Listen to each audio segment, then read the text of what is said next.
25 years ago today, James Okomboli launched www.midkid.com. He built midkid.com using Microsoft's front page and FTP'd files from his computer at Middlebury College to a server at burley.com in South Burlington, Vermont. With just a few clicks on a keyboard, a bunch of packets were transmitted through phone lines, and the company that would become Union Street Media was born. Middlebury College, which I love dearly, had a terrible website in 1999.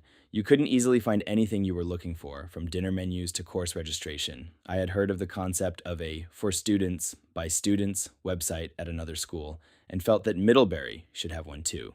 Naturally, it would be called midkid.com. If one has the incredible privilege of attending Middlebury College, they're known as a midkid. I spent the summer of '99 living on campus, working for the Middlebury College admissions office, leading tours, and doing interviews of prospective students. At my father's suggestion, I wrote up a 5-page outline of what would appear on midkid.com and why the college needed a website like it. I scheduled a meeting with the then provost of the college. He read the first page of my printed write-up on midkid.com, skimmed the second, and didn't even look at pages 3, 4, and 5. With a flick of the wrist, he threw the paper on his desk, reached back to grab the college handbook, and said, "Let me tell you why you can't do this." The provost had received coal from the Middlebury campus editorial board on multiple occasions in their annual faculty Christmas list, so I can't say I was entirely surprised by his reaction. I left the meeting dejected, thinking my idea was dead, and called my father to report the news. Au contraire. "Now you know why you want to be a businessman, not a bureaucrat," he told me. I received similar encouragement from Michael Claudin, my economics professor, who had launched the Middlebury Entrepreneurs Club the previous year. Michael hosted an event with Vermont entrepreneurs, Lawrence Miller, then of Otter Creek Brewing, and Fred and Judy Danforth of Danforth Pewter. I left that meeting thinking I could start a company. There was one very big problem, though. I knew absolutely nothing about websites and the internet. As just one example, I did not even understand the concept of hosting. That is, how a website went from someone's computer to being seen by anyone worldwide. Shot down by the college, my business was about to fail, and I hadn't even started it yet. Enter Okomboli, as he was known at Middlebury College, the vice president of the student body and one of the best rugby players on campus. He has a magnetic personality that brings up everyone around him. He worked at the computer help desk in Voter Hall at Middlebury, which was one of the few air-conditioned buildings.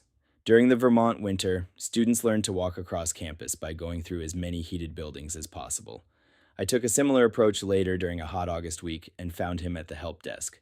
I shared with him my 5-page printout on midkid.com. He read it word for word, looked up at me, and said in his charming Kenyan accent, "Ted, we'll have some fun with this." Oh, was he right? We had a lot of fun with it. In no small part because Middlebury College didn't know what to do with us. It was 1999, and the world hadn't really figured out how to handle the internet. At one point, the Middlebury College administration went to Okomboli to say he was linking to the college's website without their permission, a college handbook violation. They threatened to shut us down. We got out of that one by asking, if Yahoo is allowed to do so, why can't we do it? We launched a business directory to help connect Middlebury students with the town. I would sell local businesses a profile, which was essentially an enhanced listing on midkid.com for $140. I promised the first place I walked into, Green Peppers Pizza, that we would put their menu online so all the students could see it. Mark Perrin, the owner, said, "I'll take 2 profiles, one for my pizza restaurant and one for my goat farm." A few months later, we had over 24 businesses that kept this site alive and $3,000 in revenue. While we were regularly getting 10% of the student body checking the site daily, we went viral before the word had an internet meaning, with the launch of our course evaluations. Course evaluations were one of the primary factors in determining if a faculty member got tenure at Middlebury. Each semester, students would complete handwritten course evaluations on the last day of class. 2 students would walk the evaluations to Old Chapel, where they were handed to the Dean of Academics, who supposedly read all 8,000 of them. They were then distributed to each department chair, who supposedly read all of them for their department, and they were then distributed to the professor, who supposedly read all of them. Who didn't get to read any of the reviews? The Middlebury College students. One of my professors, who was the tenured chair of the department, regularly showed up to class 10 to 15 minutes late. While this was common knowledge amongst students, the only person who might also have read about this was the Dean of Academics, if they got through all 8,000 reviews. What happened when we put the course catalog on midkid.com, let students write reviews, and let other students read them. We codified what was already word of mouth on campus. We also got an invitation to the Dean of Academics' office, where we found out they were talking to the Middlebury College lawyer about us. During my final January at Middlebury College, a magical 1-month semester known as J-term, I completed my thesis between the hours of 9 p.m. and 2 a.m. in the library. The French role in the Iraqi crisis of the early 90s earned me an A-. One of my 2 thesis advisors that year was up for tenure and seemed to show more interest in his reviews on midkid.com than the 120 pages I wrote. How could I blame him? One document was a compilation of 12 10-page papers, and the other would have a massive impact on his life. After graduating, I attempted to take my real thesis on the road. We tried creating for students by students websites at college campuses throughout the Northeast, plus Davidson College in North Carolina, which my brother attended. The sites were supposed to be kept alive by the local business communities in each college town. I looked for one student who could do it all: sell local businesses, manage the site, and market it on campus. I found out pretty quickly that lightning can't be caught in a bottle twice. It turned out that Middlebury, Vermont was the perfect size market. Just enough businesses that students had choices in a small enough town that the businesses needed student dollars. As a founder, I was way more motivated than the students we recruited.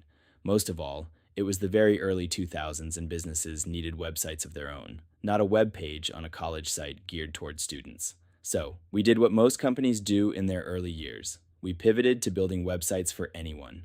The story of how we got from pizza restaurant websites to being real estate's most trusted digital marketing company is a story unto itself, just with fewer college hijinks. I'll spare you the narrative. If you've gotten this far, you must love how I built its stories or are probably related to me. Suffice it to say that I took to heart Bo Peabody's ethos that entrepreneurship is about making serendipity happen. Looking back, it seems incredible to me that it actually worked out. There were so many times it could have ended differently. And, like most entrepreneurial ventures, Union Street Media was much more likely to fail than succeed. According to the Pew Research Center, only 15% of businesses make it to their 25th birthday. If you look at our total employees and revenue, the number of companies that reach the hat trick we have achieved is less than 1%. And I'll share in future posts a few reasons why we did. Spoiler alert, the people. Still, it's hard to believe that my corporate child is now 25. If Union Street Media was a human, it could now rent a car without paying an underage driver premium, and this time, next year, it would no longer be covered under my health insurance. After 26, there aren't too many milestones where you get something that was previously inaccessible, so it's worth taking a moment to say a huge thank you to everyone who has been part of the ride.